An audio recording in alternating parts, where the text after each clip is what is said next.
اس لیے پیشانی اصل ہے، اگر ناک نہ بھی رکھا جائے تو گنجائش ہے، اگر پیشانی نہ رکھی سو ناک رکھا تو سجدہ نہیں ہوگا، جبت الاس یہ سجدہ ہے۔ اگر آپ نے یہ کر لیا آپ کا سجدہ ہو گیا، چاہے تو آپ نے کوئی تسبیح نہیں پڑھی کچھ نہیں، سجدہ ہو گیا، جھک گئے رکوع۔ اس لیے لکھا ہے کہ ایک آدمی اگر رکوع نہ کرے اور سجدے میں چلا کہ اس کی نماز ہوئی یا نہیں۔ علامہ شامی نے بڑا اچھا سوال اٹھایا، تو سمجھ پتہ کیا جواب لکھا ہے کہ اگر اس نے عالموں والی نماز پڑھی ہے تو نماز نہیں ہوئی، جاہلوں والی پڑھی ہے تو ہو گئی۔ وہ کیسے؟ کیونکہ نماز سنت یہ ہے کہ آپ رکوع قیام سے رکوع کے بعد جب قومے میں آئے تو سیدھے یوں اترے ایسے جیسے بوری گرتی ایسے،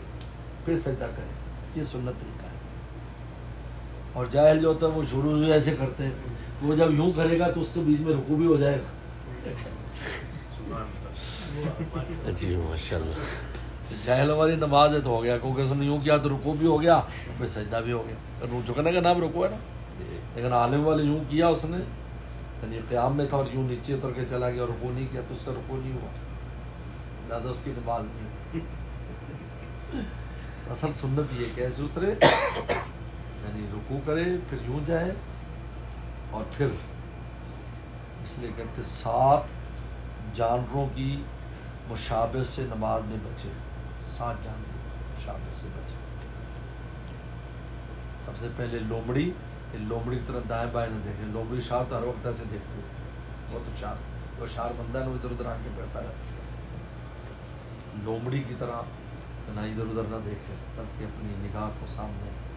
جما کر رکھے، گدھے کی طرح سجدہ نہ کرے،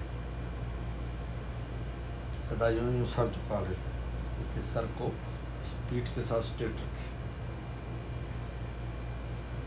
اور اونٹ کی طرح سجدے میں نہ جائے، اونٹ سے آتا ہے نا بیٹھتا ہے یوں کرتا ہے نا، پچھلا حصہ اوپر ہوتا ہے نہیں اگلا نیچے ہوتا ہے، بوڑھوں کو اجازت ہے، حضور صلی اللہ علیہ وسلم سے اس طرح سجدہ ثابت ہے جب آپ بوڑھے ہو گئے، بس بڈھے آدمی کر سکتے ہیں، جوان کے لیے نہیں، یہ اونٹ کی طرح سجدہ نہ کرے، اور فرمایا کہ کتے کی طرح نہ بیٹھے، یہ ہوتا ہے یاد میں، یعنی یہ جو ٹانگیں کھڑی نہ کرے یا دونوں پاؤں پر اس طرح وہ نہ کرے، اس کو اقاع کہتے ہیں، بلکہ اس کو پاؤں کو بچھا کر اس کے اوپر بیٹھے، اور فرمایا کہ مرغے یا کوے کی طرح ٹھونگے نہ مارے سجدے میں، اور فرمایا گھوڑے کی دم کی طرح ہاتھ نہ ہلائے، یہ خرچ کرے گا خرچ کرے گا تھوڑی دیر بعد، تو تقریباً 7 جانوروں سے فرمایا کہ نماز میں مشابہت اختیار نہ کرو، تو پھر وہ نماز ایسی جو نماز ہوتی ہے اس کو کہتے ہیں خضوع والی نماز، جس میں آپ ان جانوروں سے تشمیل نہیں، اب اللہ اکبر کا یہ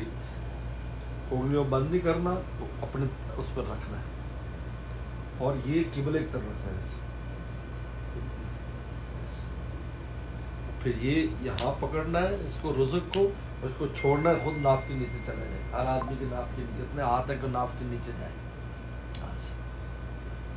اور پھر رکوع اس طرح کرنا ہے، پھر سجدے میں اس طرح کھڑے جانا ہے، البتہ سجدے میں اور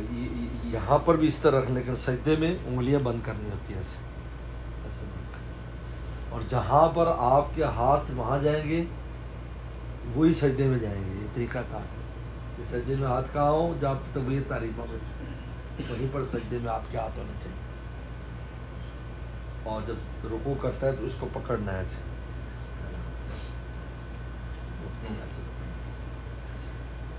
اور اتحیات میں پھر ایک پاؤں بچھا کر بیٹھنا ہے، اور اتحیات میں تھوڑا سا اس کو لٹکا کے، یلقم لقمن حدیث میں آتا ہے، تھوڑا سا لٹکا کر ایسے، یعنی ایسے پیچھے نہیں کرے کہ یہاں یلقم لقمن، اس لقمے سے تھوڑا سا ایسے، اور اپنی حالت پر رکھے، اور پھر سلام پھیرے تو پہلے بیچ سے سلام شروع کرے، السلام علیکم ورحمۃ اللہ، پھر واپس آئے، لوگ یہیں سے دوسرا شروع کر دیتے ہیں، واپس آ کر السلام علیکم، دعا مانگے تو سینے کے اور اس دونوں ہاتھوں میں فاصلہ رکھے جس سے کشکول بڑا ہو جائے، ماشاءاللہ، کشکول بڑا ہو جائے۔ پھر حضرت فرماتے تھے اللہ نے چور کے ہاتھ اس لیے کٹا ہے، کم وقت جب کشکول دیا تھا مانگنے کے لیے کیوں نہیں استعمال کی؟ چلو کٹو اس کا کشکول، چھوڑو اس کا کشکول، تو مانگو مجھ سے مانگو، ایک کول دیا سے انگلیاں بھی کھلی رکھے ایسے۔ اس نے دعا کے 4 طریقے لکھے ہیں دعا کے۔ ایک ہوتی ہے جو ہے جب یہ بارش وغیرہ ہے اس کے لیے مسجد میں دعا ہے تو وہ الٹی ہاتھ سے دعا کرتے ہیں، یعنی اللہ موسم کو بدل دے۔ اور ایک دعا تضرع کی ہوئی ہے، خانہ کعبہ پاس ہے اللہ یہ ہاتھ اوپر سر سے اوپر، اور تیسری سینے کے اوپر جو عام دعا کرتے ہیں، اور چوتھی انگلی کے ذریعے بھی دعا ہوتی ہے، دعا پڑھتا رہے انگلی ہلاتا ہے، اس میں بڑا راز لکھا ہے، یہ انگلی ہلاتا ہے دعا پڑھتا ہے انگلی ہلاتا ہے۔ ہم نے اساتذہ کو دیکھا، ہمارے وہ مفتی عبد الرحمن صاحب کو میں نے دیکھا جمعے کو مغرب سے پہلے مسجد تشریف لے آتے، اکیلی خالی مسجد، تو ہم لوگ تو اس چیزوں کو دیکھنے بھالنے والے اور کسی پیچھے رہتے تھے، حضرت سے دعا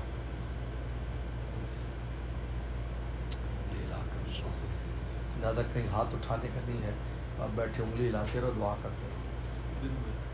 دل میں زبان سے کرتے رہو دعا، لیکن انگلی ہلاتے رہو۔ عبداللہ بن عباس سے منقول ہے ترمذی صلی اللہ ایسی بھی دعا فرماتے تھے، انگلی ہلاتے رہتے تھے دعا، یعنی انگلی ہلانا بیل بجانا ہے، جب بیل بجاؤ گے محترم بھی فرماتے ہیں گفت پیغمبر جو کو بھی دھرے، پیغمبر فرماتے جب تم دروازہ کھٹکھٹاتے رہو عاقبت بینی ازیں در ہم سرے، تو پھر آخر دروازہ کھول کر پوچھے گا بھائی تجھے کیا کام ہے، دعا پر ہی فرمایا عاقبت بینی ازیں در ہم سرے، یہ دعا بھی کرتا رہے۔ اور یہ 4 طریقے دعا کے لکھے، سبحان اللہ، کیا ہر چیز ہمیں بہت خوبصورت، میں تو حیران ہوتا ہوں، یعنی اس سے پرفیکٹ کوئی چیز دنیا میں ہو نہیں سکتی جیسے رسول اللہ، کوئی سوال ہی کتنا کوئی دماغ ڈالے کوئی اس کا الٹرنیٹ پیش کر کے دکھا دے، ایسا دل تشکر میں ڈوب جاتا ہے کہ اللہ تعالیٰ کروڑ بار شکر ہے ہمیں ایمان مسلمان وسلم کے، پھر تھوڑی بہت ہی ہمیں سمجھ بھی عطا فرمائے رسول کی، سبحان اللہ۔